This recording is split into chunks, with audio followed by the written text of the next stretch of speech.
I asked in my Facebook group, Nikki Ray fans, if you wanted to hear some paranormal, creepy, real stories. And a lot of you seemed interested, so I'm not gonna say I have like a ton. There are people on YouTube that make whole channels based off of their paranormal, otherworldly experiences and things, but it's always something I've been interested in, and I've always liked, you know, things that are out of the norm like that.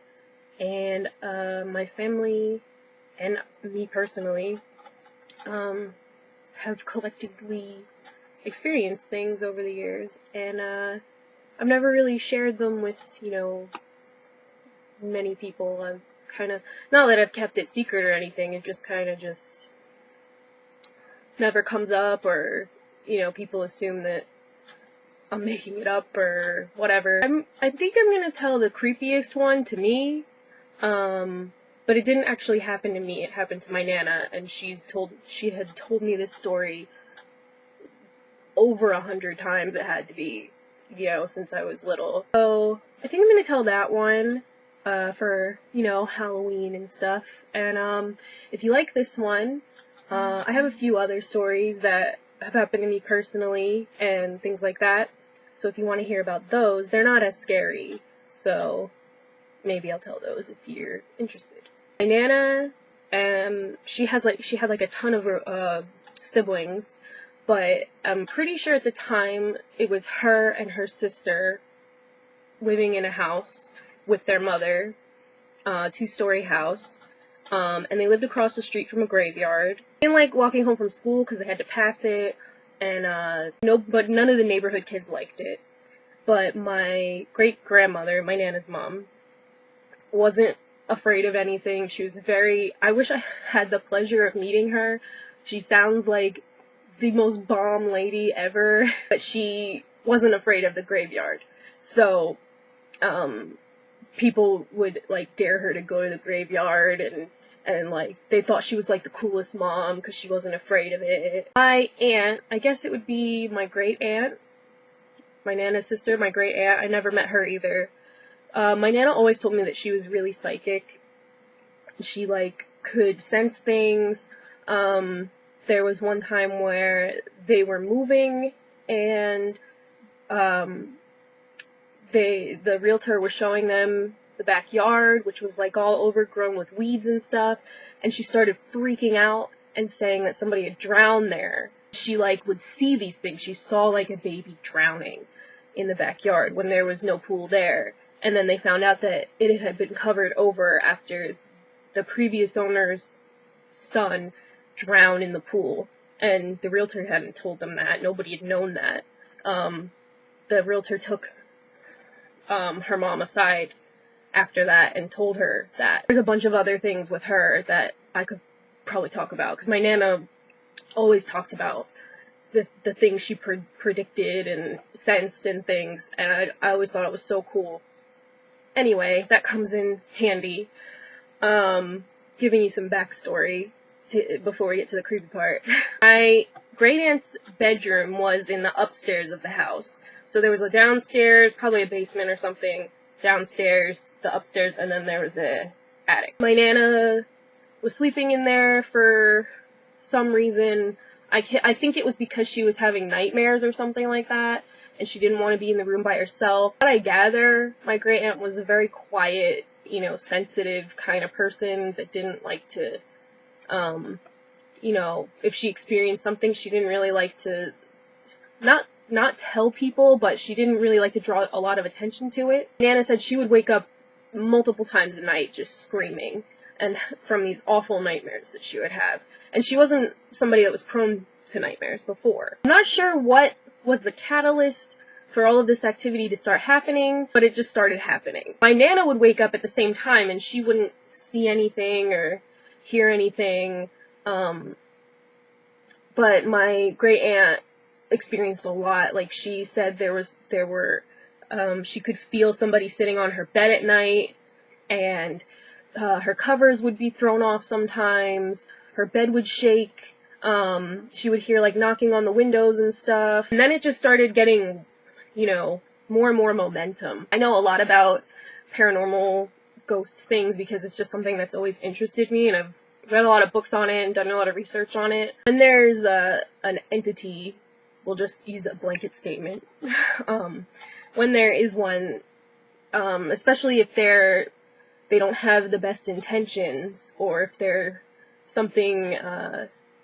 that isn't human, they feed off of, fear and your energy.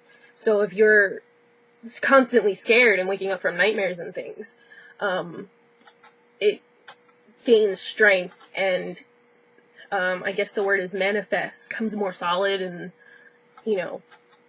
scarier. And through all of this time, my great-grandmother would come upstairs too and be like, there's nothing here, don't worry about it, you're just having nightmares. And nobody really thought anything paranormal was going on, because before this, nothing like that had happened. I'm not sure if my great-grandmother believed in this stuff. She might have, I'm not sure. But nobody at that time thought anything of it, just thought, she was having nightmares. I'm also not sure how old they were. I'm thinking they were like 10-ish, 12-ish years old at the time, around there. Not quite teenagers, but not really young. My great aunt, she would wake up after a time. She started waking up and seeing things. At first it was just like shadows and like moving across the room, looking over my Nana as she was sleeping and stuff. They were, like a human shape-ish, but always a silhouette of a man with a big wide-brimmed hat. So this guy, I'm calling him this guy, just to make it less scary. He would come and visit her pretty much every night. She would wake up and this thing would be sitting on her bed and smiling at her. It had like a face, and was like, but all she could see was him smiling at her, which, that part always freaks me out. She would wake up and be like, this guy's sitting on my bed and smiling at me, and my Nana would be like, oh, you're just dreaming, it's okay. But I'm sure she was scared too, because she believes in this stuff. It would get like really cold in the room, and my great-grandma kept giving them more blankets and stuff, but she figured, it's winter, you're in, the upstairs, and it's a drafty house, la la la. So, nobody really believed her for a really long time, and then I don't know what happened. My Nana doesn't know what happened, but one night, the same thing happened. She had a nightmare, she woke up, this thing was sitting on the end of her bed, with the hat, and smiling at her, and she was screaming. My Nana woke up, and got my great-grandmother, and was like, you've got to do something, she won't stop screaming, she's really scared. So she went upstairs, and my Nana describes it as the only time she's seen her mother be taken aback. She kind of just stopped at the top of the stairs, which, like, what I gather, it looked like right into their room. She stopped at the stairs and just stared, like she saw something. And she said to my Nana, go downstairs, stay downstairs. She went back up the stairs, and my Nana, at this time, so she couldn't see anything that was going on, because she was downstairs, and my great-grandmother was the type of lady that if she told you to do something, you fucking did it. So she could only hear what was going on upstairs, and she heard a lot of, like, this banging and crazy, like, loud thumping noises and stuff, and her sister had gone really quiet, had stopped talking, and screaming and stuff. She heard my great-grandmother say, I don't know who you are, I don't know what you're doing in my house, but get the fuck out of my house. I'm not scared of you. Stop scaring my kids. You don't belong here. And she, like, was screaming and cursing at this thing. And then all of a sudden she heard the stairs to the attic. It sounded like somebody was going up the stairs to the attic. And she thought it was her mom, but it wasn't, because she saw her come out to the landing after this sound happened. So, and she went up the stairs to the attic and continued yelling, and then she heard what she thinks was the windows opening and closing, which she could see my great-grandmother from where she was sitting, and she was not opening and closing the windows. And after that, nothing happened, and it was gone. And my great aunt didn't have nightmares anymore. That was it. So, it wasn't a very long, haunting or whatever you want to call it, but I find it really interesting because it's a specific entity. It's Virgo. I was listening to a paranormal podcast on shadow people and things like that, and there's this thing called the Hat Man, which I don't know like everything about this because honestly it kind of creeps me out. Not many things creep me out, but this thing creeps me out.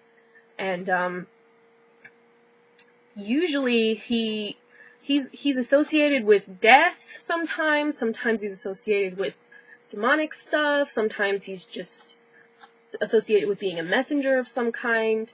It's kind of, muddy. I'm sure a lot of people know more than I do what happened to make my great aunt like a target for this kind of activity or anything, but I always thought it was one of the creepiest stories ever. Yeah, that's it.